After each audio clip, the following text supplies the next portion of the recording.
일단 시작을 한번 해볼게요. 제 간략한 소개를 드리면은 저를 뭐 아시는 분도 계시고 아마 모르시는 분도 당연히 있을 수 있으니까 지금 뭐 스레드라든지 다른 곳에서도 들어오시는 걸로 알고 있거든요. X가 주겠지만은 그래서 간략하게 설명드리면 지금 이제 임상수 기사 동물병원에서 근무를 하고 있고요. 그다음에 출간 작가, 예, 그래서 23년, 그러니까 작년 10월에 종이책 하나, 그다음에 좀 있으면은 또 하나 이렇게 출간할 예정입니다. 그리고 아시다시피 뭐 여러 가지 블로거를 필두로 해서 본진으로 해서 뭐 브런치 각종 SNS에서 다양하게 활발하게 활동을 하고 있습니다. 그래서 오늘 결론을 먼저 그냥 끄집어냈어요. 뭐 아까도 계속 말씀드렸지만은 떤 거냐? 결국에는 어떤 걸 말씀을 드리고 싶은 거냐면 X 온라인 글쓰기 왜 잘하고 싶으세요? SNS에서 글을 왜 잘 쓰고 싶으세요? 왜 인기를 얻고 영향력을 왜 얻고 싶으세요? 뭐 부수익 창출, X의 수익, 그거는 이제 어떻게 보면 너무 좁게 보는 거죠. 하나의 빙산의 일각이고, 결국에는 제가 드리고 싶은 말씀은 뭐냐면, 부업 작가가 되세요예요. 이번 책의 주제도 그렇고. 그래서 부업 작가가 되시라는 거를 말씀드리기 위해서 여러 가지 이제 내용을 풀 거예요. 그래서 부업 작가가 되시길 바라고, 그냥 제가 뭐 아무런 예를 들어 공부라든지 아무런 액션이라든지 증명 없지 이런 말을 하면은 피부에 안 와닿겠죠. 그냥 뭐 이렇게 허황된 뭐 허공에 이제 울리는 메아리처럼. 근데 역시 아시다시피 제가 이제 이거를 실제로 몸소 보여드리고 있잖아요. 그죠? 부업 작가가 돼가지고. 그래서 좀 더 여러분한테 좀 피부에 와닿지 않을까. 저 혼자 일단은 예상을 해봅니다. 그래서 부업 작가가 되세요가 오늘 주제고, 다르게 표현하면은, 뭐, 직업인이 되세요. 직장인 말고 직업인이 되세요. 크리에이터, 생산자가 되세요. 인플루언서가 되세요. 다 같은 말이에요. 결국엔 작가, 부업 작가, 전업 작가도 뭐, 물론 되면 좋겠지만은, 그거는 정말 흔치 않은 일이기 때문에, 저는 부업 작가, 작가는 방금 언급드린 직업인, 생산자, 크리에이터, 인플루언서 다 아우르고 포함하는 단어 개념이기 때문에, 저는 부업 작가가 되시길 바라는 마음에 오늘 강의도 준비했고, 이번 책도 집필을 했습니다. 예, 그래서 밑에도 나와 있지만은, 이번 책 내용을 토대로 설명을 드리겠습니다.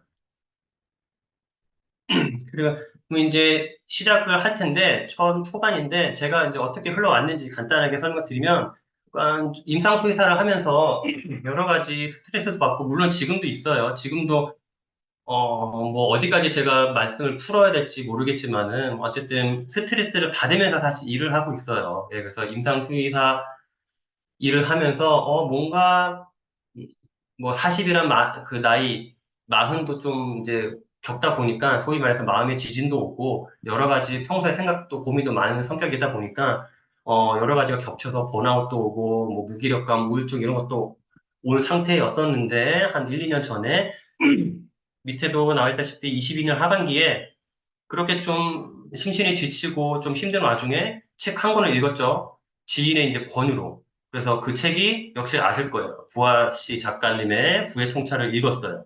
이게 제가 뭐 아는 분의, 이 책을 한번 읽어봐라. 그래서 그냥 읽었죠. 평소 책도 안 읽던 사람이, 예, 부하 씨도 모르는 상태에서. 근데 이 책이 이제 어떻게 되게 좀 감명을 받았죠. 그러니까 책의 내용이 아마 대부분 읽으셨을 텐데 책 내용 당연히 좋아요. 근데 책 내용이 좋아서 일 수도 있지만, 그냥 제 상황에 맞은 거예요. 그러니까 책도 이제 한마디로 때가 있는 거죠. 저한테 뭔가 이제 공명을 준 그 때를 만난 거예요. 그래서 코드가 맞은 거죠. 케미가, 이 책과. 그래서 여러 가지 구하시님이 남겨놓은 통찰과 인사이트에 감명을 받고 감화가 됐고, 그래서 거기에 이제 내용 중에 일부가 블로그를 시작하는 거, 그런 게 있었기 때문에 막연히 블로그를 해야지 생각을 하고 있다가 이 책을 계기로 블로그를 시작을 하게 되죠. 그래서 재작년 11월 11일, 아직도 날짜를 잊지를 못해요. 워낙 좀 날짜가 특이하기도 하고, 노린 날짜도 아니에요. 그냥 어떻게 하다 보니까 이런데, 그래서 재작년 11월 10일 날 네이버 블로그를 시작하면서 책도 안 읽던 사람이 책도 읽기 시작하고, 독서를 하고, 글쓰기도 평생 안 했던 사람이 글쓰기도 하고, 동시에 다 모든 게 이루어지는 거죠. 예, 그래서 그때부터, 이제 또 보고 들은 건 있어가지고 검색도 나름 했겠죠. 아, 1일 1포를 블로그를 하는 사람은 해야 된다더라. 나도 제가 또 아시다시피 뭔가 한번 하면은 좀 이제, 좀 뭐라 그럴까, 뚝심 있게 좀 자신과의 약속을 좀 지키면서 타이트하게 하는 편이라서, 그래? 나도 한번 1일 1포를 해보자. 그래서 마음을 먹고 어느 정도 하다가 중간에 좀 한마디로 좀 이제 퍼졌죠. 아, 이건 도저히 안 되겠구나. 시간이 안 나니까. 그래서 잠시 좀 일일 일포로 놓다가 다시 공식적으로 선언도 하고 공지를 올려가지고 아, 도저히 안 되겠습니다. 그렇게 막상 공지를 올려놓으니까 마음이 이제 좀 가벼워지고 오히려 좀 부담감이 덜해지고 강박을 벗어나니까 자연스럽게 이제 뭐 의무적으로 1일 1포가 아니고 요즘에 최근에는 뭐 1일 3포 뭐 이게 평균적으로 지금 유지는 하고 있어요. 근데 뒤에도 나올 테지만 1일 1포가 됐건 1일 5포가 됐건 이게 의무가 필수가 아니다. 그러니까 매일 해야 되는 게 하면 좋죠. 근데 이게 무조건 의무는 아니에요. 그러니까 여기에 너무 이제 매여 있거나 매몰되거나 집착은 안 했으면 좋겠어요. 2일에 한 포도 좋고 꾸준히 하는 걸 저는 강조를 드립니다. 지속적으로. 그래서 블로그를 한 다음에 뭐 얼마 정말 불과 안 돼서 블로그를 하고 나서 뭐 1, 2개월 만이었나? 어쨌든 바로 또 전자책. 이 내용 역시 부하씨님 책, 부하 통찰의 전자책 이제 발간 내용이 있었어요. 그래서 나도 한번 해보자. 수익도 창출할 수 있다고 하네. 그래서 이제 도전을 하게 됐죠. 예, 그래서 이때부터는 말 그대로 프로 행동러가 된 거예요. 전에는 전혀 그래 없던 저의 뭐랄까 생활 태도 방식이 이제 제가 장착이 된 거죠. 간절함, 절실함 이것 때문에 이제 그렇게 된 거예요. 그렇지 않으면은 뭔가 행동하지 않으면 제가 변하지 않고 제 삶이 변하지 않을 거라는 걸 저는 이미 알고 있었기 때문에 일단 뭐, 책에서 해봐라 하니까 좋다더라. 그러면 해보는 거죠.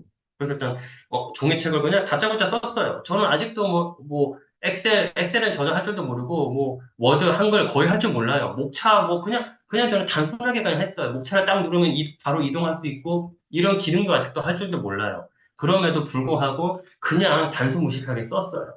그래서, 주제 선정이 전자책 쓰신 분도 계실 테고, 안 쓰신 분도 계실 테지만, 어쨌든 책 주제를 잡는 게 참 어려워요. 근데 지금 전자책이 태어나 처음이고, 그러면은 어떤 주제를 하면 좋을까 생각을 하다가, 이왕이면은 안 그래도 지금 어려운데 처음이니까 내가 가장 잘 아는 분야를 하자. 그게 그나마 나한테도 부담이 적고 뭐가 좀 잘해낼 수 있지 않을까. 좀 수준도 높은 전자책이 나올 것 같고. 그래서 제 본업인 수의사와 관련된 동물과 관련된 전자책을 집필을 했어요. 그래서 뭐 전자책 이름은 뭐 반려동물 지침서 이런 류의 전자책을 냈어요.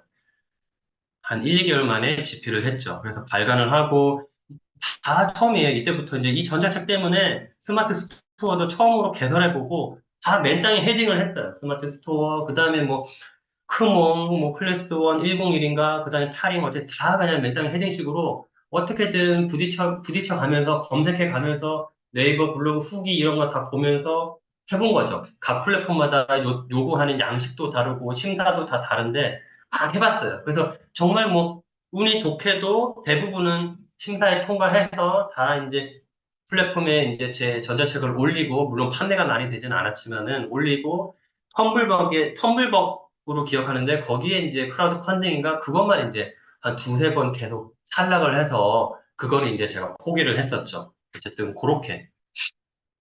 그 다음에 이어지는 제 과정은 행보는 브런치예요, 브런치. 그래서 정확한 이름은 브런치 스토리로 최근에 바뀌었는데 그냥 줄여서 브런치라고 말씀드릴게요. 그래서 브런치 작가의 도전을 했어요. 브런치를 모르는 분도 계실 수 있으니까 브런치는 그냥 소위 말해서 글쓰기 플랫폼이에요. 글쓰기. 좀 소위 글 좀 쓴다는, 글을 좋아한다는, 글의 진심이라는 사람들이 모인 플랫폼이죠. 그래서 저 브런치 작가가 되면은 어쨌든 뭐 좋아 보이는 거예요. 그리고 뭐 뒤에도 아마 나올 텐데 스테르담 작가님의 나를 관통하는 글쓰기 책에서도 그 작가님이 그 저자분이 되게 브런치를 거의 뭐 찬양하는 식으로 되게 어쨌든 예찬, 극찬을 했기 때문에 글을 쓰는 사람이라면 반드시 브런치를 한번 브런치 작가에 도전해 보시라. 분명히 도움이 된다. 자기도 거기를 통해서 출간 제의도 받고 여러 가지 좋은 기회를 얻었다. 그러한 여러 가지 정보를 통해서 어쨌든 브런치 작가에 도전을 했고, 한 번 도전을 했는데 탈락했어요. 그 다음에 글을 올린 거는 세 개 글을 올려야 되는데 심사에 통과하기 위해서 그동안 네이버 블로그에 쓴 글들 중에서 이제 소위 브런치 결에 맞는 그런 거를 세 개를 골라서 1차 도전을 했는데 바로 탈락을 하고 그래서 그 당일날 바로 그 다른 또 세 개의 블로그 글을 나름 이렇게 추려가지고 엄선해서 당일날 바로, 탈락 당일날 바로 또 도전을 했고, 2차 도전, 며칠 뒤에 이제 합격을 했다는 통보를 받았죠. 그래서 브런치 작가가 되었죠. 브런치 작가가 되니까 좋았던 점이 뭐냐면, 그러니까 기회가 열린다는 거예요. 역시 뒤에도 나올 거예요. 그래서 원고 청탁 같은 거를 받을 수도 있고, 저도 한 두 개 정도를 받았었는데, 하나는, 무슨 출판사 관계자도 아니에요. 저와 같이 임상은 아니고 수의사인데, 어떤 업체를 운영하시는 분인데, 수의사들을 위한 플랫폼, 온라인 플랫폼을 운영하시는 분인데, 그분이 어쨌든 거기도 계셨던 거죠. 그래서 눈여겨보다가 제가 눈에 띄었고, 그래서 지금 그쪽에 수의사 전용 플랫폼에 브런치 글을 자동적으로 이제 이렇게 연계해가지고 게재하는 그런 식으로 이루어져 있고, 뭐, 월간 에세이라고 하는 유명한 잡지사에서도 브런치를 통해서 어떤 제안이 와서 제 에세이를 한 편 새로 써가지고, 이제 종이책에 잡지책에 한 편이 실리기도 하고, 그랬어요. 그리고 이거는 뭐 간단하게 언급하고 넘어갈게요. 라디오 여성시대라고 하는 제가 좋아하는 프로그램인데 여기에도 한번 도전을 해본 거예요. 갑자기 뚱딴지 같이 라디오 프로그램 얘기가 왜 나오냐? 그러니까 제 글쓰기 실력을 한번 검증을 받고 싶었어요.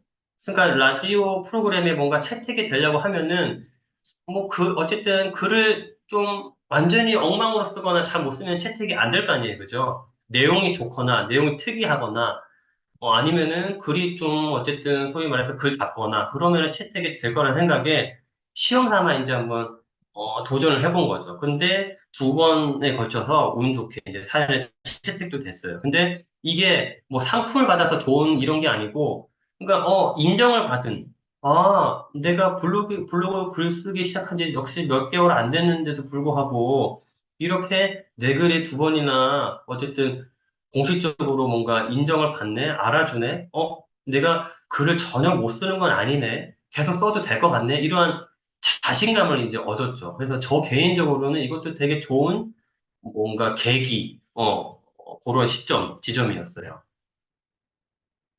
그리고 이제 다음 행보가 어떻게 이어지느냐, 종이책 출간에 도전을 하게 되죠. 블로그를 쓸 때부터 시작해서 뭔가 종이책을 제가 내겠다라는 생각을 애초에 갖지는 않았어요. 그냥 블로그를 한번 해봐야지. 그 다음에 한마디로 거의 의식의 흐름 수준으로 온 거죠. 그 다음에 글을 써봐야지. 전자책 한번 내봐야지. 라디오 한번 보내봐야지. 계속 그냥 자연스럽게 그냥 흘러온 거예요. 그래서 종이책도 전혀 생각이 없었는데, 1도 없었는데, 여기도 화면에도 보이시지만은, 네이버 블로그의 한 이웃분께서, 투더문님 전자책도 내셨는데 그거 왜 전자책으로 냈어요? 종이책으로 안 내고? 이 짧은 질문인가 댓글 하나, 쪽지 하나에, 그러네. 전자책이 뭐 문턱도 낮고 쉬워가지고 내게 냈었는데 갑자기 이제 다른 인식의 전환, 발상의 전환이 된 거죠. 한마디로 초반하고 달라져 있던 거예요, 저는. 전자책을 쓸 당시하고 이게 지금 그 질문을 받을 제가 또 다른 제가 지금 되어 있던 거죠. 그래서, 맞아. 근데 이, 이왕 전자책으로 쓴 내용, 그렇게 뭐 나쁘지도 않은데, 물론 양도 되게 작고, 모든 내용이 Q&A 식이라서, 의문은 들었죠. 의구심. 이게 근데 종이책으로 나올 수 있을까? 근데 한번 해보자. 역시, 프로 행동론, 그죠? 해보자. 해서 안 되면 그만이지 뭐. 그래서 이제, 그래, 종이책으로 요거를 한번 해보자. 그냥, 완전 백지에서 종이책을 쓰는 게 아니고, 한번 요걸 토대로 어떻게 해보자 해서, 여러 출판사의 요 내용, 전자책 내용 그대로, 이제 막 투고를 했죠. 역시 맨땅에 헤딩.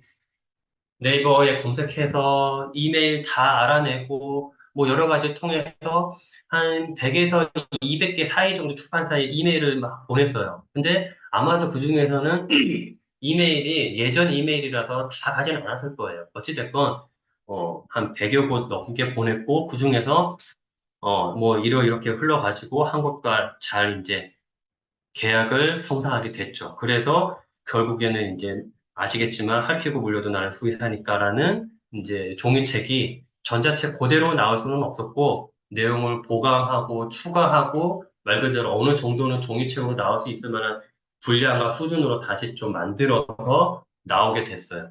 그래서 밑에도 보이다시피 블로그 시작을 22년 11월 시작했는데 그때 독서와 글쓰기를 시작했는데 그전에는 전혀 독서와 글쓰기 경험이 없었던 전무했던 사람이 여러 가지 과정을 거쳐서 점점점점을 만들어가면서 그 점들이 이어지다 보니까 23년 10월, 작년 10월에 제가 이제 종이책 출간 작가가 되어 있는 거예요. 참 어안이 벙벙한 일이죠. 네. 그러니까 제가 무슨 거창한 사람이 아니고 중간중간에 제가 얘기가 삼천포로 빠질 수도 있지만 제가 오늘 강의도 한 10분, 20분 오면은 참여하면 많다고 생각을 했었는데, 이렇게 많이 50분이든 100분이든 이렇게 많이 참여를 해주고 관심을 가져준 이유가 뭘까 중에서도 그 이유 중 하나는 뭐냐면, 뭔가 나랑 가까운 사람이고, 저 사람도 저렇게 했는데 나도 할 수 있을 것 같다라는 생각이 들 것 같은 사람이라는 거죠, 제가. 뭐 자기 본업을 하면서, 뭔가 엄청난 베스트셀러라든지 막 어쨌든 막 대단한 사람은 아니지만은 그래도 뭔가 하나하나 뭔가 그 착실히 뭔가 하나씩 성과물을 내는 사람이네. 그게 이제 좋아 보이고 저 사람도 저렇게 하니까 나도 할 수 있겠네. 이 마음이 들게끔 제가 만드는 것 같아요. 제 생각에는. 그래서 이렇게 뭔가 좀 관심을 많이 가져주시지 않고, 가져주시지 않나. 그리고 저를 좀 좋아해 주시지 않나. 뭐 어쨌든 나름의 생각을 한번 해봤어요. 그래서 프로 행동가가 되시라. 기승전 행동이다. 그러니까 제 트윗을 많이 보시는 분들은 아실 거예요. 계속 이제 트윗에서 했던 내용들이 중복일 수도 있는데, 기승전 행동이에요. 그러니까 기승전 행동이에요. 행동하지 않으면은 바뀌는 게 없어요. 결심만 한다? 안 돼요. 생각만 한다? 안 돼요. 아무것도 안 변해요. 뭔가 움직이고 행동하고 실천하고 적용하고 해야지 그렇지 않으면 변하는 거는 없어요. 과정은 여기서 마치고 이제부터 어쨌든 뭔가 좀 내용다운 내용인데 그러면은 이제 드리고 싶은 말씀 뭐냐? 저처럼 생산자로 이제 살아야 된다는 거죠. 생산자로. 소비자가 아니고 생산자로. 시대적 요구고 시대적 필수고. 앞으로 아시다시피, 100세 시대, 뭐 120, 150, 심지어는 영생, 뭐 안티노화, 뭐 안티에이징 여러 가지 말이 있지만 한마디로 결론은 뭐냐면 오래 산다는 거죠. 우리 부모님 세대보다 오래 산다는 거예요. 그러면은 오래 살려면은 뭐예요? 돈이 있어야 되잖아요. 돈이 없는데 어떻게 오래 사는? 수익을 창출을 해야 된다는 거예요. 은퇴 시기도 지금 다 앞당겨지고 있는데 나의 의지와 상관없이 거의 뭐 요즘 뭐 40대에도 뭐 이제 은퇴 시기가 정해진다고 하는데 부의 창출이 중요하다는 거죠. 그래서 생산자로 살아야 된다. 근데 생산자는 어떤 거를 그러면 생산을 하느냐? 그 말씀 드리기 전에 이 표도 많이 보셨을 거예요. 제 책에도 실었는데, 2090년은 너무 먼 미래 아니야? 지금이 2024년밖에 안 되는데, 근데 이게 어떻게 앞당겨질지도 몰라요. 그래서 일단은 준비를 해야 된다. 1계급, 2계급, 3계급 이렇게 있는데 우리는 1계급 되기는 어렵고 현실적으로 2계급을 노려보자. 적어도 3계급이나 프레카리아트라고 하는 인공지능에게 지배당하거나 그러한 잉여 인간, 잉여 계급으로 살지는 말아야 되지 않겠느냐. 그러면은 2계급으로 살아야 된다. 생산자로서. 그걸 이제 제가 이제 주장을 하는 거고 프레카리아트 계급은 뭐 이렇게 여기 적혀 있지만은 뭐 임시 계약직이고 어쨌든 근근히 살아가는 계층이에요. 한마디로 좀 삶의 질이 낮죠. 예, 그래서 미래에는 인공지능하고 로봇하고 이런 애들이 뭐 전문가마다 의견이 다르죠. 이런 것 때문에 일자리가 오히려 더 늘 거다. 근데 저는 모르겠어요. 회의적이에요. 일자리가 나중에는 언젠간 늘 수도 있겠지만은 적어도 중단기적으로는 일자리가 많이 줄지 않겠느냐. 그러면 더욱더 지금의 뭔가 직장이 있다고 해서 그것만 하나만 붙들고 있어서는 될 일이 아니다. 적어도 뭔가 하나 내지 여러 개의 보험은 드러나야 된다. 즉, 부업. 뭐 제2의 직업, 제3의 직업, 이러한 것들을 가져야 되지 않겠느냐. 그래서 철저히 준비하고, 지금 아무리 뭐 대기업을 다닌다, 지금 뭐 변호사다, 의사다, 뭐 나는 전문가 탄탄하다, 방심할 게 아니고, 언제 어떻게 사람 일은 몰라요. 그 직장 내에 뭔가 내부적인 일 때문에 일이 벌어질 수 있고, 개인적인 이유 때문에 그 일을 그만둬야 할 수도 있기 때문에, 누구나 예외 없이 준비해야 된다. 뭘? 생산자로. 제2, 제3의 직업을, 부업을. 그리고 여기도 나와 있지만은 평생 현역, 가능하다면은 평생 현역으로 할 수 있으면 좋잖아요. 한번 뭔가 업을 정했어. 근데 그 부업이 예를 들어서 평생, 나이와는 상관없이 평생 할 수 있는 일이래. 그러면은 더할 나위 없이 좋잖아요. 그래서 계속 설명 이어드리면은 평생 직업, 평생 직장은 옛말이다. 다 느끼다시피. 그래서 직장인이 아닌 직업인이 돼야 된다. 직장이 사라지면은 그냥 직장 명함 사라지면은 내가 그냥 전혀 없어지는 것처럼 직장인으로 살면은 너무 위험하다, 위태하다. 직업인으로 살아야 된다. 직업인을 정의를 간단히 설명드리면 직장이 없어도 홀로서기가 가능한 사람이에요. 그럼 뭐가 있어야 돼요, 직업인은? 뭐가 있어야 되겠어요? 그쵸? 자기만의 뭔가 필살기, 무기, 개인기, 뭐 기술, 뭔가 노하우, 뭔가가 있어야 된다는 거예요. 뭐 그 뭔가로서 부를 창출할 수 있는 수익과 수입을 얻을 수 있는, 인컴을 얻을 수 있는 무언가를 없으면 만들거나, 지금 그게 있다고 하면은 날카롭게, 뾰족하게 벼리고 만들어야 된다는 거죠. 그래서 대체 불가능한 사람, 특히 다른 사람으로 대체가 불가능한 사람도 돼야 되고, 인공지능과 로봇에게도 대체가 불가능한 사람이 돼야 된다. 그래서 언제든지 직장이 평생 나를 이렇게 돌봐주거나 보호해주거나 하지 않거든요. 그래서 언제든 내가 원치 않는 비자발적인 퇴사를 당할 수 있어요. 저도 그런 경험이 있었어요. 책에도 담아는 놨는데 되게 어쨌든 좀 충격적이었죠. 흔한 일도 아니었고. 그래서 예외가 없어요. 전문가도 예외가 없어요. 그래서 전문직도. 그래서 언제든 현 직장에서 다른 곳으로 내가 원할 때 갈 수 있거나, 직장에서 나를 해고하더라도 언제든 나는 뭐, 오케이, 쿨, 괜찮아. 나는 지금도 홀로서기 할 수 있어. 다른 직장 갈 수 있어. 저 홀로서기가 당장은 안 되더라도 적어도 다른 직장에서도 써먹을 수 있는 뭔가는 현 직장에서 만들어 놔야 된다는 거죠. 그래서 그게 비자발적 퇴사를 당하기 전에 자발적 퇴사를 미리미리 준비를 해 놔야 된다. 예. 그래서 본업을 유지하면서 제가 드리고 싶은 말씀은 앞에도 나왔지만은 당장 그러면 본업을 때려치고 새로운 뭔가 평생 현역으로 할 수 있는 무언가를 준비를 해야 되느냐? 그거는 너무 리스크가 크니까 저는 좀 더 안정적이고 이제 실현 가능한, 좀 더 현실적인, 감당 가능한 그러한 좀 권유를 드리고 싶어서 본업을 유지하면서 생산자 준비를 해야 하는 것 중에 가능한 것 중에 하나가 이제 뒤에도 나올 테지만 부업 작가를 권유를 드리는 겁니다. 음.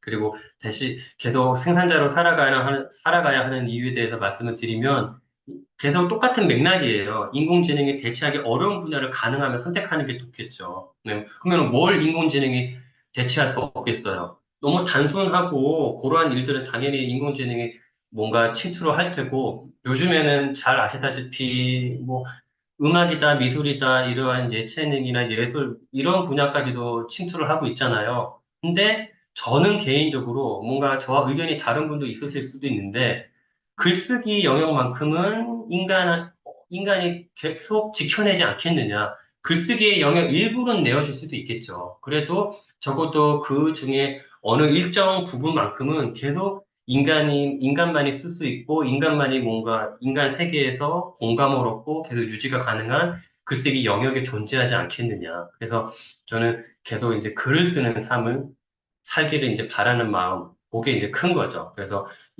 인공지능은 인공지능에게 없는 게 뭐예요? 인공지능이 뭔가 자발적으로 경험을 할 수는 없잖아요. 다 그냥 어디에 있는 거를 취합하거나 짜집기를 하거나 패턴 분석을 하는 거니까. 그래서 우리 인간만이 할 수 있는 고유의 경험,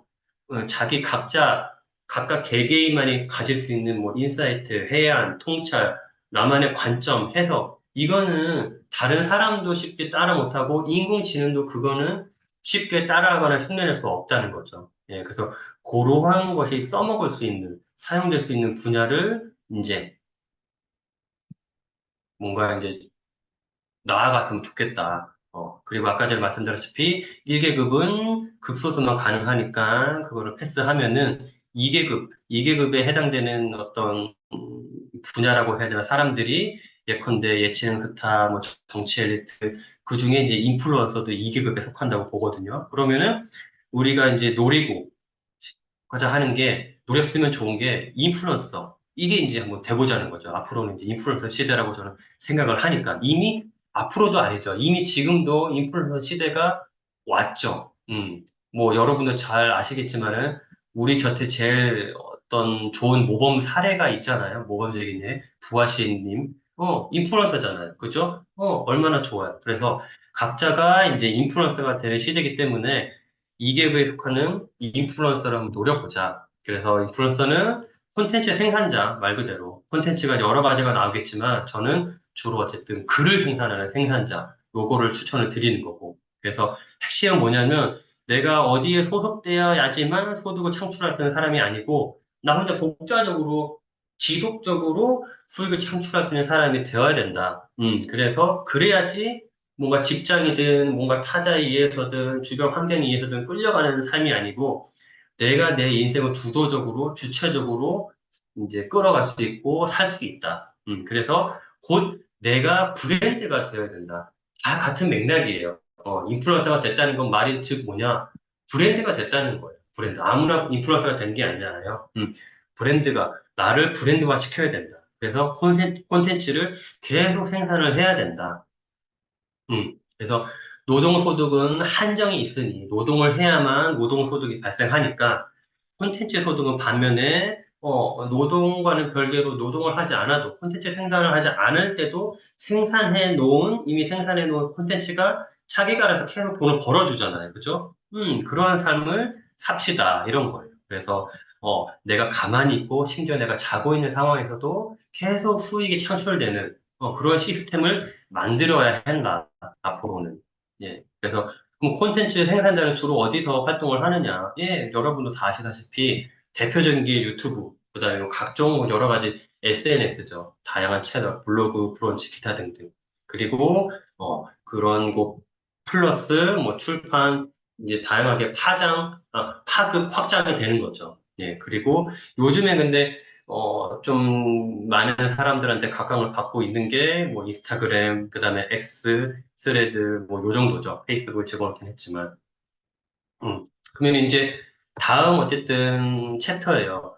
생산자로 살아야 된다. 그러면 생산자로 살기 위해서 우리는 뭘 해야 하냐? 네, 콘텐츠를 생산하라는데, 인플루언서가 되라는데, 좋다, 브랜드가 되라는데, 그럼 뭘 해야 되냐?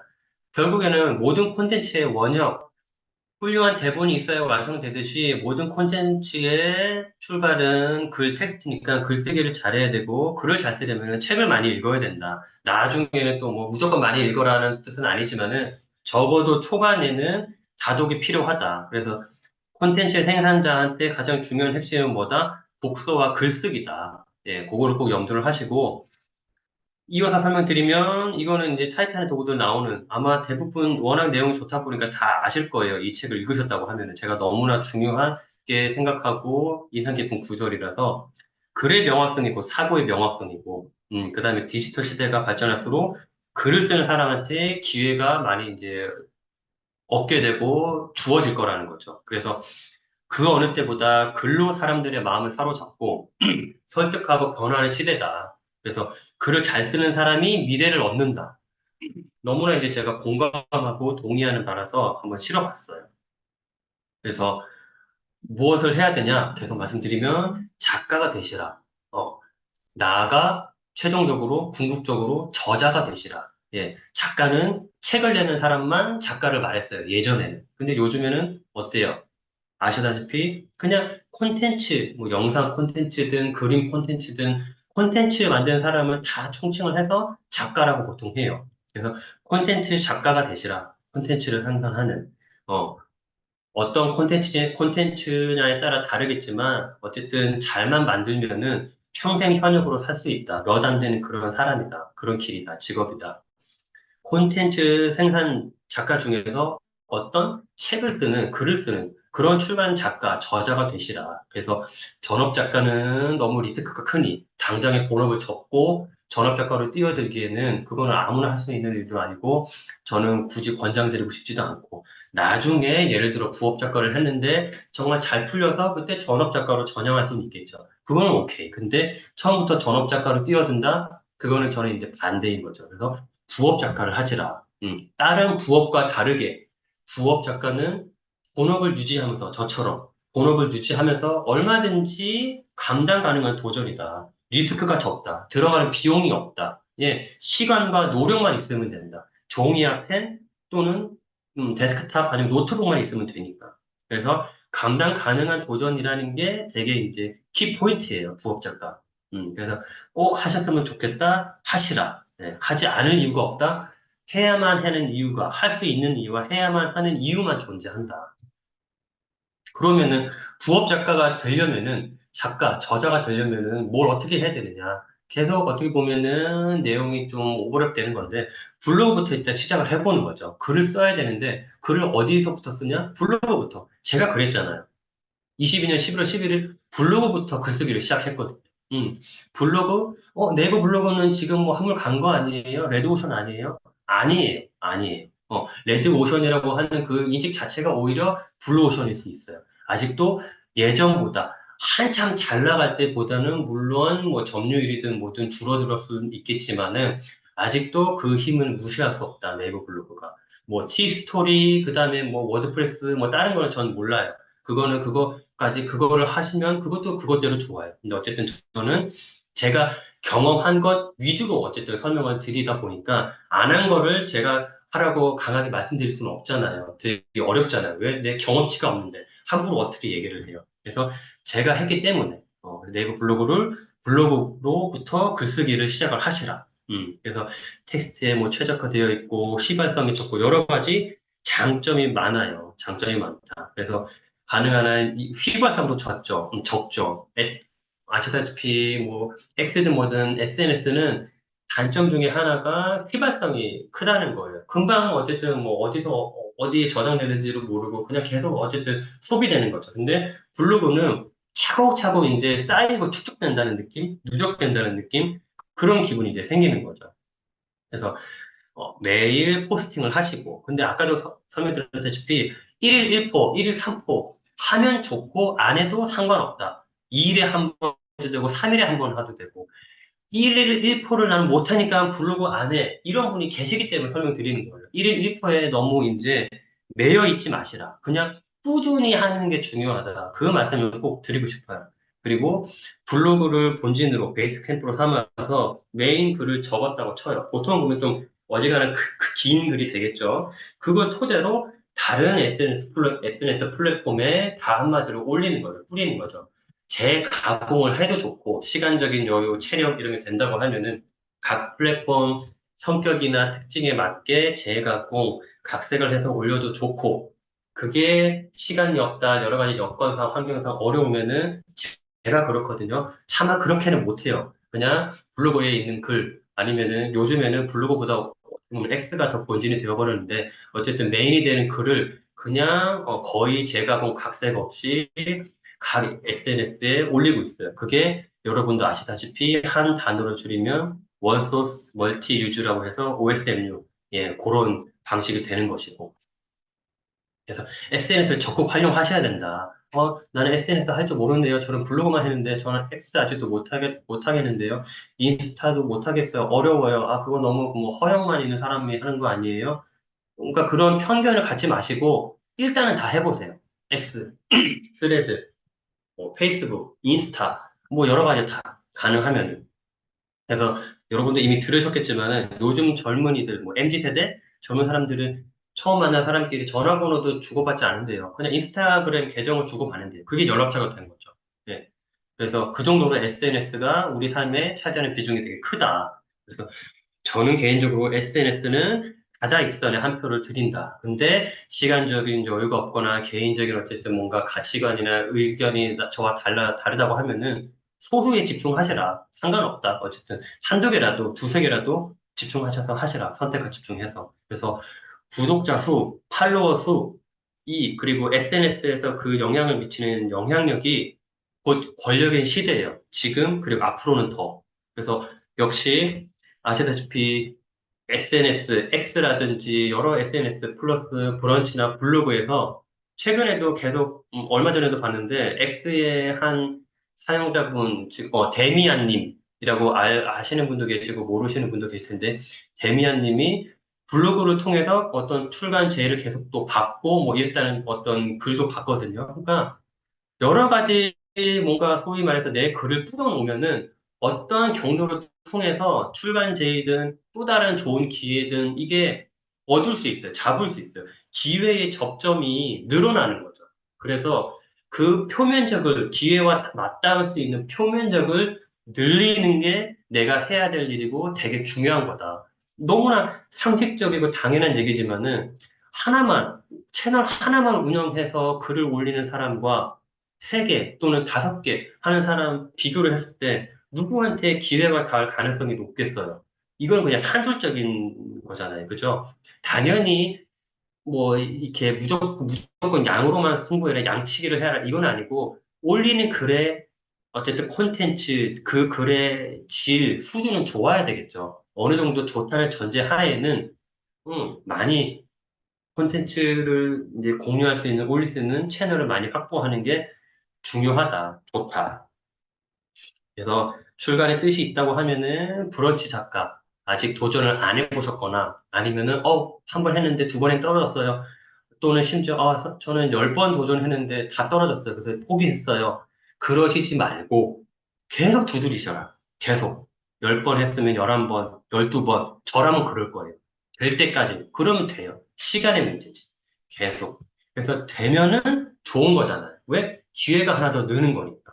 그래서 브런치에 만약에 작가가 되면은 브런치 내에서 작가 공모전 같은 것도 하고 브런치를 눈여겨보는 출판사 관계자들이 많거든요. 그러면 좋은 글을 꾸준히 올리면은 역시 좋은 출간제를 받을 수도 있고 그리고 SNS를 여러 가지 활용을 하면은 다양한 수익 창출. 요새 뭐 가장 어쨌든 지금 이 방에 계신 분들 중에는 대부분 X 유저일 테니까 X 수익 이 되게 좀 핫하잖아요. 그래서 X의 광고 수익부터 시작해서 뭐 네이버, 에드포스트, 뭐 기타 등등. 브런치도 아마 모르시는 분도 계실 테고 아시는 분도 계실 텐데 브런치도 최근에는 응원하기라고 해서 예전까지는 브런치는 수익 창출 기회가 전혀 없었는데 응원하기를 통해서 그 작가한테 돈을 후원할 수 있어요. 그 브런치도 하나의 이제 파이프라인으로 삼을 수 있다는 거죠. 그리고 그 외에 이제 소위 말하는 유료 플랫폼 있잖아요. 네이버 프리미엄 콘텐츠 또는 그거는 저는 안 하고 있는데 저는 이제 포스타입이라고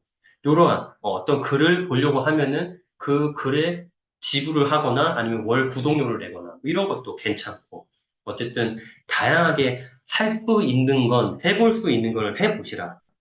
그 말씀을 꼭 드리고 싶어요. 그 다음에 또 그러면 무엇을 해야 할까요? 콘텐츠 생산자, 부업 작가, 저자가 되기 위해서는 블로그, SNS 했다. 그 다음에는 전자책으로 바로 종이책 출간으로 넘어가도 돼요. 나 블로그에 글 많이 올리고 SNS에 많이 글 올리다 보니까 소위 말해서 글쓰기 근육이 붙었어. 자신감이 있어. 바로 종이책 쓸 수 있을 것 같아. 얼마든지 바로 쓰세요. 근데 그게 적지 않은 분은 바로 쓰기가 좀 부담스러울 수 있어요. 저도 그래요. 그래서 저도 어땠어요? 아까 설명드렸다시피 전자책부터 썼죠. 그래서 전자책은 종이책보다 문턱이 낮잖아요. 요새 거의 뭐 주위에 전자책 안 쓴 분이 없을 정도로 그죠? 거의 대세인 지금. 그래서 전자책은 큰 범위에서 보면은 뭐 이북이라고 포함될 수도 있지만 그냥 우리가 주로 이제 통용하는 의미의 전자책은 PDF 파일이라고 생각하시면 돼요. PDF 형태의 책, 문서 파일. 그래서 한 번은 적어도 도전을 해보시라. 해서 나쁠 경험이 없다. 좋으면 좋았지. 전자책을 한 번 내서 그걸로 인해서 수익을 많이 벌기 위해서 내시라는 의미가 아니고 그 경험 자체가 또 다른 전자책을 낼 수 있는 경험의 토대가 되기도 하고 일종의 저기 위 제목으로 잡아놨지만 몸풀기 같은 워밍업이 된다는 거죠.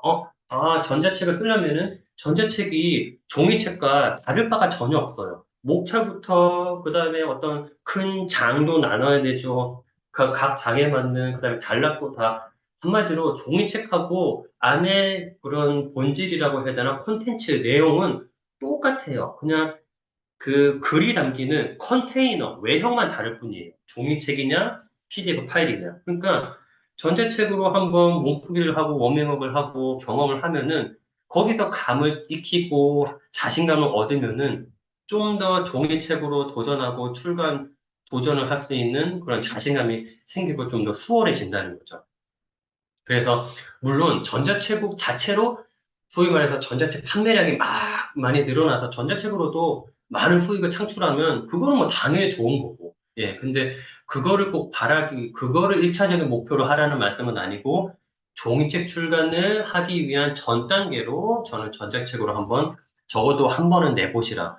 더 많이 내봐도 상관은 없고. 예, 그래서 전자책 시장은 앞으로 더 커질 거라고 저는 예상을 하고 전자책 자율주제예요. 자기가 잘하고, 잘할 수 있는 것, 자기가 오래 몸 담은 것, 자기가 관심 있어 하는 것, 뭐, 여러 가지. 그래서 전자책을 쓰면은 여러 가지 플랫폼 형식에 맞게 올리면 되고, 요즘에는, 그러니까 전자책은 종이책도 마찬가지지만은 어떤 사람한테 유리하냐? 덕후들한테 유리해요. 소위 말하는 덕질하는 사람. 왜? 그 사람은 남들보다 그 분야에 조금이라도 더 많이 아는 사람이거든요. 거의 준 전문가나 전문가 수준으로.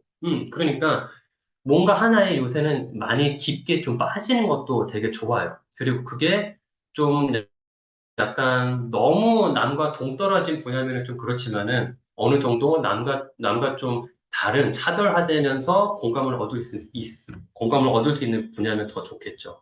그래서 전자책으로 쓸 수 있을 만한 주제나 내용은 그냥 뭐 예를 들어서 전자책으로 에세이 낼 수 있어요. 얼마든지. 근데 전자책으로 많이 읽히는 거는 보통은 실용적인 내용, 정보나 지식 또는 노하우 이런 게 좀 담긴 게 많이 좀 인기를 얻고 많이 잘 팔리고 읽혀요. 그래서 많이 들어보셨을 거예요. 이런 비유.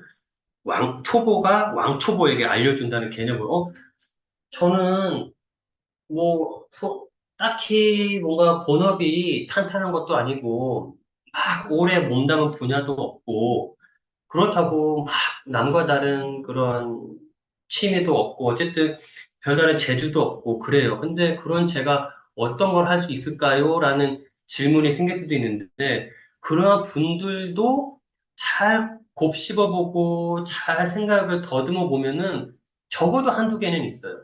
뭐 예를 들어 난 주부다. 그러면은 육아 관련 팁, 정리 관련 팁, 하다못해 뭐 예를 들어서 애기한테 영어 공부 가르쳐 주는 팁, 뭐라든가 전업주부도 상관없고요. 뭔가 취미가 있거나 나는 물고기를 키우는 그런 취미가 있어. 그러면은 그런 거 관련된 거. 네, 어항관리법, 물고기 관리법, 뭐 여러 가지. 그래서 밑에도 나와 있지만 육아 팁, 정리 팁, 나는 면접을 100번 봤어요. WY 파파님, 제 기억이 맞다면 WY 파파님이 면접을 되게 오래 이제 심사, 뭐, 요런 어쨌든 경험이 있으셔가지고 면접을 많이 이제 한마디로 잘 볼 수 있는 그런 팁 관련 전자책도 내셨거든요. 뭐 그런 것들. 글쓰기 관련 노하우. 난 글 좀 써봤어. 그러면은, 종이책까지는 안 냈더라도 나는 남들보다 글을 좀 오래 썼어. 글 좀 잘 쓰는 것 같아. 잘 쓴다고 소리를 들어, 인정도 받아. 그러면은 일단은 글쓰기 노하우를 전자책으로 한번 내보는 거죠. 그다음에 나는 남들보다 좀 패셔너블해. 패션 감각이 있어. 그럼 옷 잘 입기. 그다음에 나는 남들보다 영어를 좀 잘해. 영어 공부 노하우. 난 지금 캐나다로 지금 이민을 와 있어. 그러면 이민을 궁금한 사람이 있거든요. 그럼 이민 관련 팁.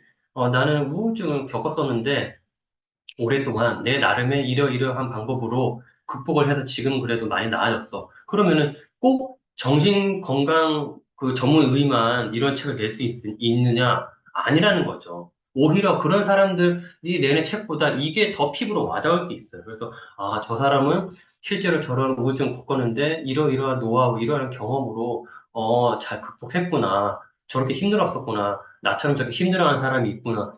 오히려 더 다가갈 수 있다는 거죠. 그러니까 이런 것도 다 도움이 되니까 따지고 내가 살아온 경험들을 계속 반추해 보면은 뭐 하나 도움 안 되는 게 없어요. 분명히 그중에 굵직굵직한 경험들은 써먹을 만한 남들한테 알려주고 도움을 줄 만한 경험들이 분명히 내가 모르는 그런 의식 속에도 있을 거예요. 그래서 내가 그거 한 적 있었지. 아, 맞다. 내가 그랬었지. 그거를 한번 곰곰이 한번 써 나가 보는 것도 좋은 경험일 것 같아요. 이거는 나중에 종이책을 쓸 때도 되게 유리하고 도움이 되고요. 그래서 이제 전자책을 많이 썼다 하면은 그 다음으로 넘어와야 될 게 결국에는 최종적인 우리 어떻게 보면 끝판왕, 최종적인 목표는 뭐냐? 물론 책 쓰기가 끝은 아니에요. 책을 써서 그걸로 내 책으로 인해서 역시나 뭔가 사업이 됐건 다양하게 영역 일을 확장하는 게 이게 어떻게 보면 최종적인 목표고 우리가 제가 바라는 바예요. 그러니까 최종 바로 직전 단계죠. 책이 일단 나와야 책을 통해서 뒤에도 나오지만 강연을 하든 뭘 하든 할 수 있으니까 일단은 거의 최종 궁극적인 목표가 책 출간입니다. 그래서 꼭 글을 블로그나 SNS나 글을 쓰기 시작했다.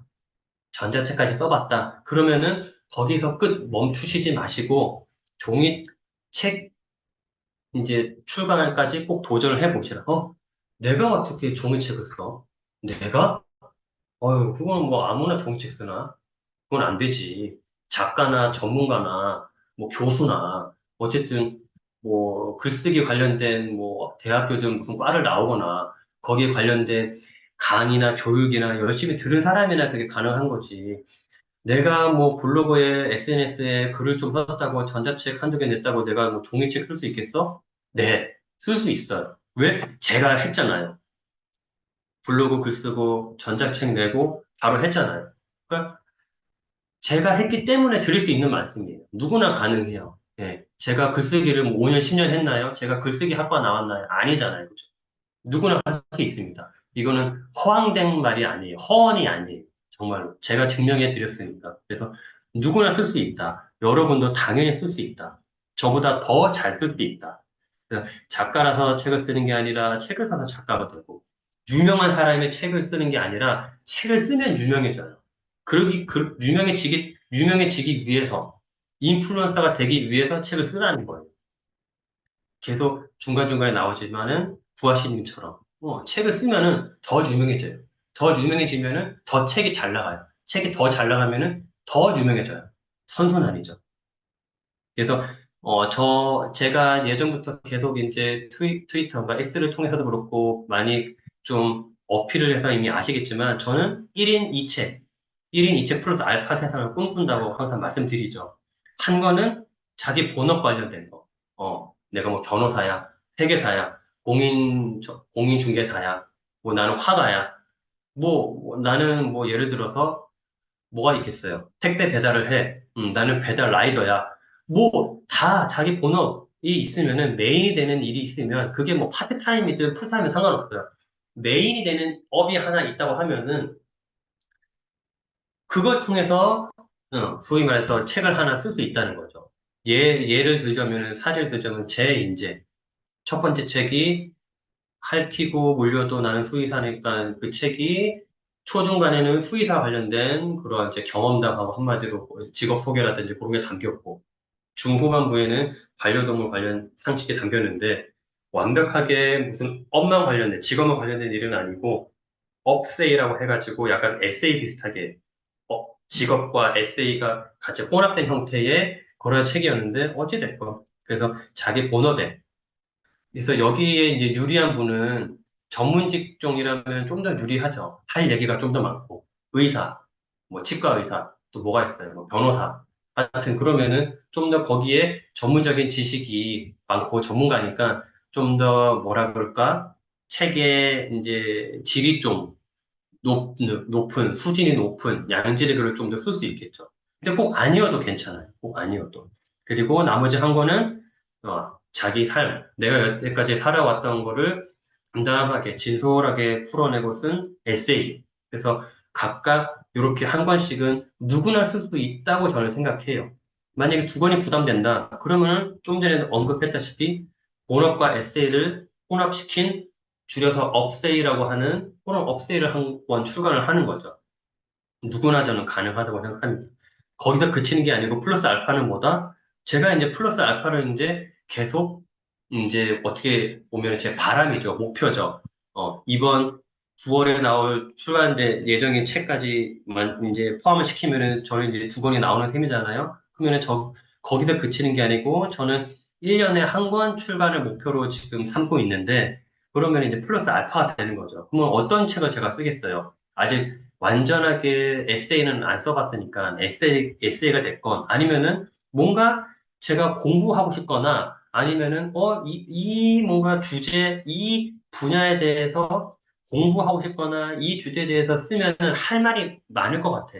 그리고 사람들이 뭔가 많이 관심을 얻을 것 같아. 관심이 있어야 할 것 같아. 그런 거를 잘 골라가지고, 1년에 적어도 1년에 한 번씩은 계속 책을 이제 내고 싶은 게 제 바람이자 목적이자 목표죠. 예, 그래서 누구나 할 수 있다고 저는 생각을 합니다.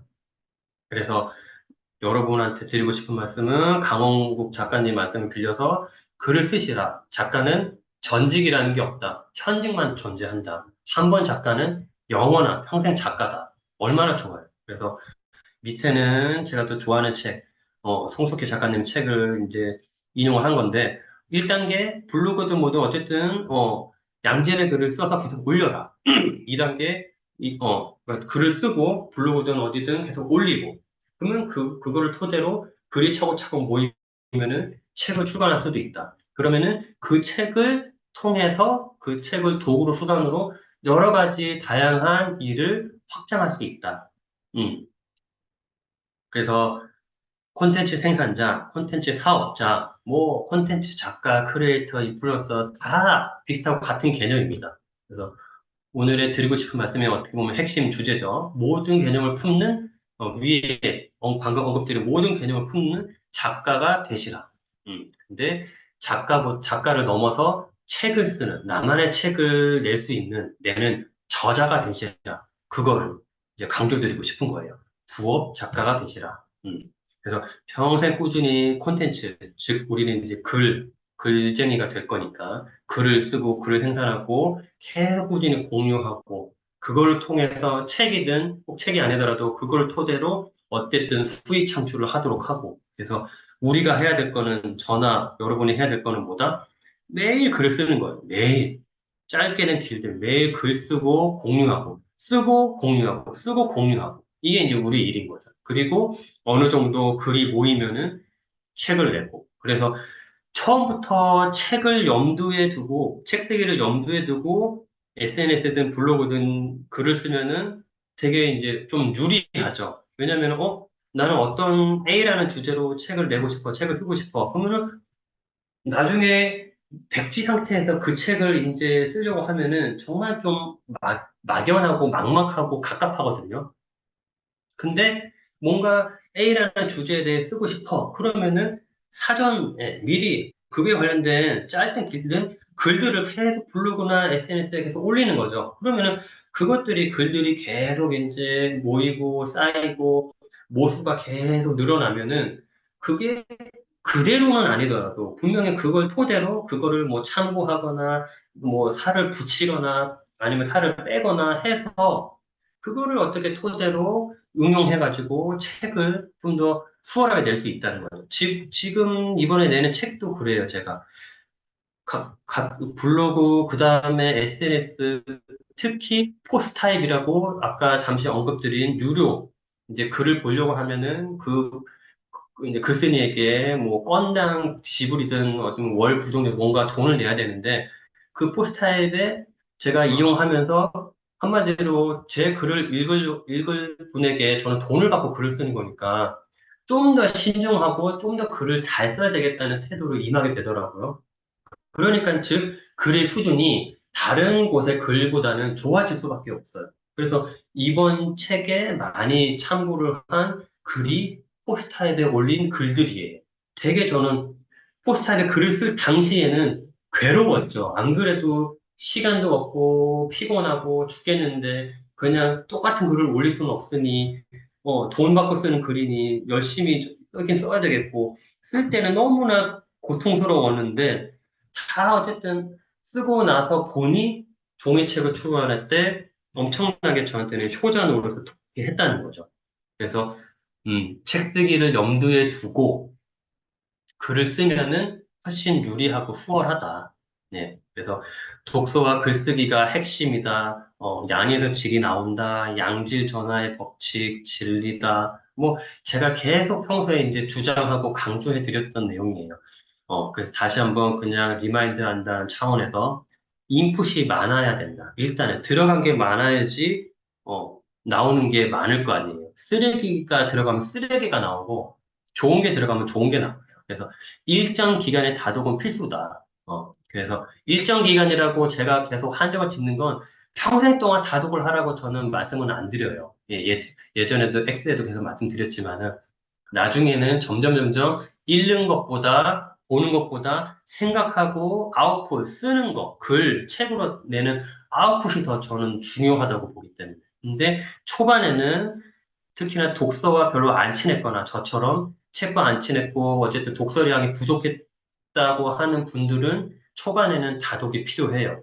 음, 뇌도 독서하는 뇌로 좀 바꿔야 되고 거기서 좋은 뭔가 정보라든지 좋은 지식, 글귀, 좋은 문장, 좋은 문체 여러 가지 얻을 수 있기 때문에 초반 일정 기간은 다독이 필수다. 글을 잘 쓰려면. 그래서 다독하고 생각하고 그다음에 다양하게 부딪히고 경험을 통해서 전자책이든 종이책이든 쓸 수 있으니까 경험도 되게 중요하기 때문에 무시하지 못해요. 사람과의 만남도 어떻게 보면 경험이고 그래서 인풋을 채우고 그다음에 아웃풋. 아웃풋은 뭐다? 글과 책이다. 그래서 꾸준히 읽고 꾸준히 쓰는 게 대단히 중요하다. 강조드립니다. 그래서 맹목적인 다독은 지양해야 된다. 그냥 나 이번 달 30권 읽었어. 나 이번 주 뭐 하루에 한 권씩 이번 주 7권 읽었어.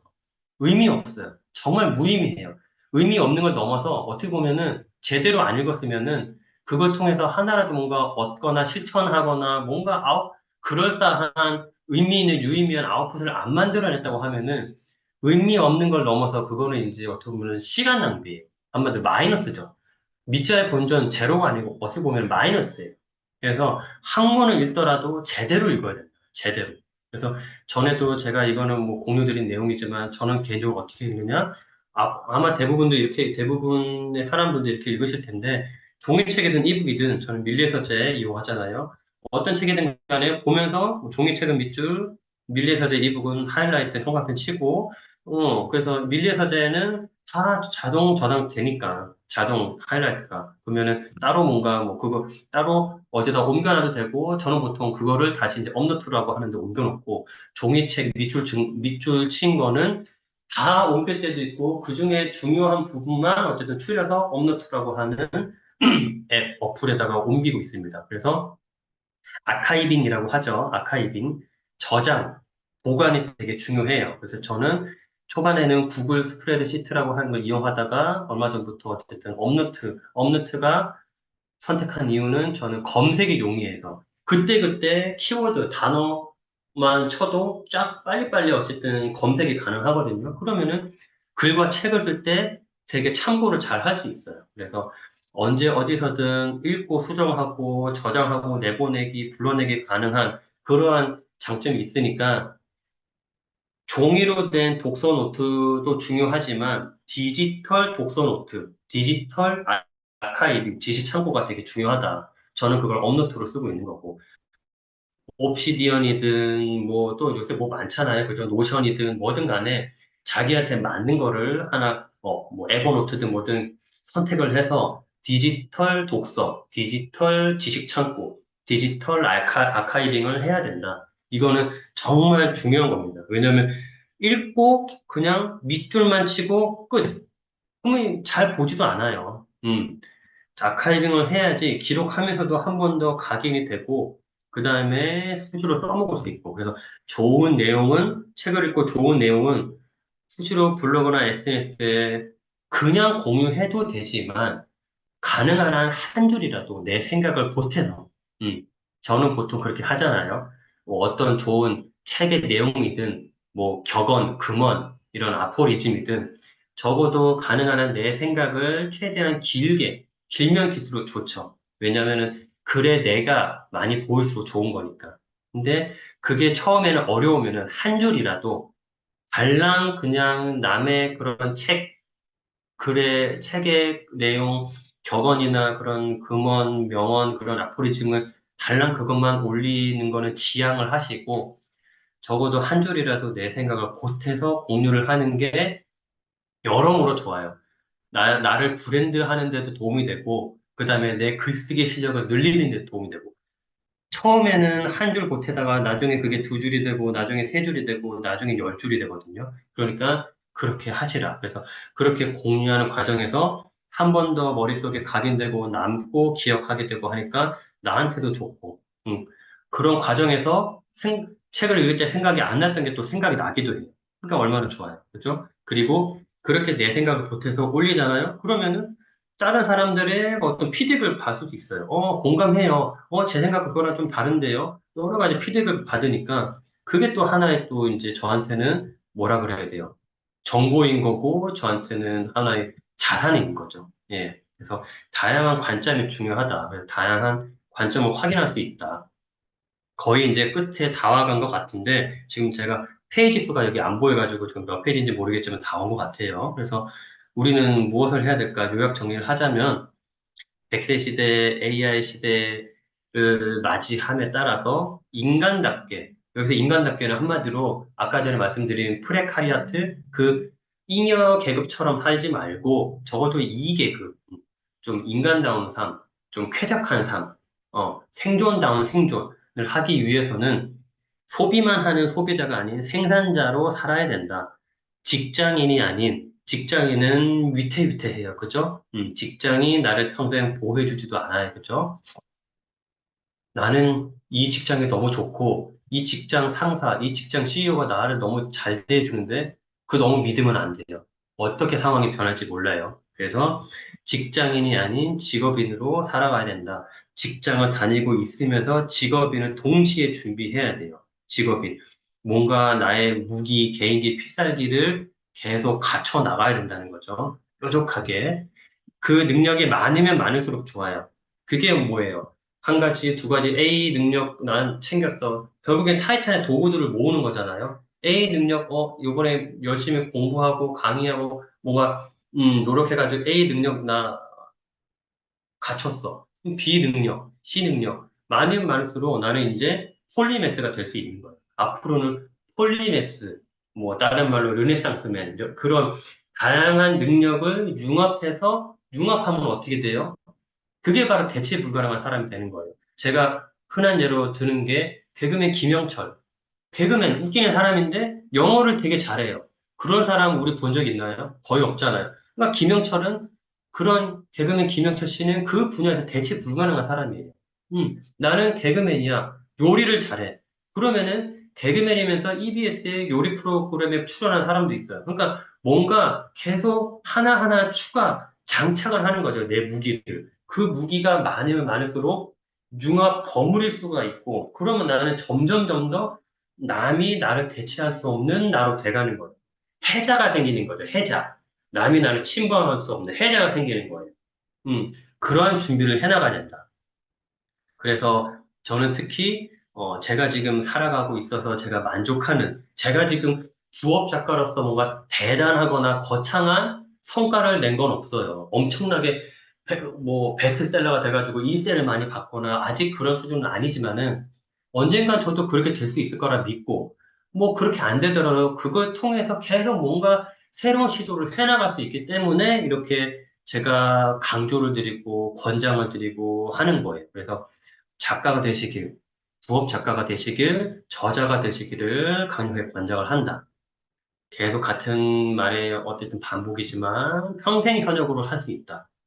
작가는. 그리고 책을 꾸준히 내면 한두 권 냈다고 해서 오해하면 안 되는 게 한두 권 책을 냈다고 해서 강의 요청이 쇄도하고 절대 아니에요. 그거는. 적어도 꾸준히 여러 권 내고 또는 한 권이라도 그게 완전히 빵 터져서 베스트셀러가 되거나 그에 준할 만한 성적을 내면은 모를까. 그게 아니면은 여러 권을 꾸준히 내야지 적어도 뭐 그 분야에서만큼은 전문가로 인정받거나 어쨌든 다양한 분야에 뭔가 책을 내는 저런 능력을 가진 분이네. 그러면 다양한 분야의 능력을 검증받고 인정받아서 강연이든 강의든 뭐든 이제 뭐가 우리가 시도해보고 기회를 얻을 수 있다는 거죠. 그래서 책을 한두 권 내고 끝내시라는 말씀이 절대 아니에요. 그러려면 이런 얘기도 꺼내지도 않았어요. 저는 꾸준히 내시라. 이런 건 있겠죠. 이런 거는.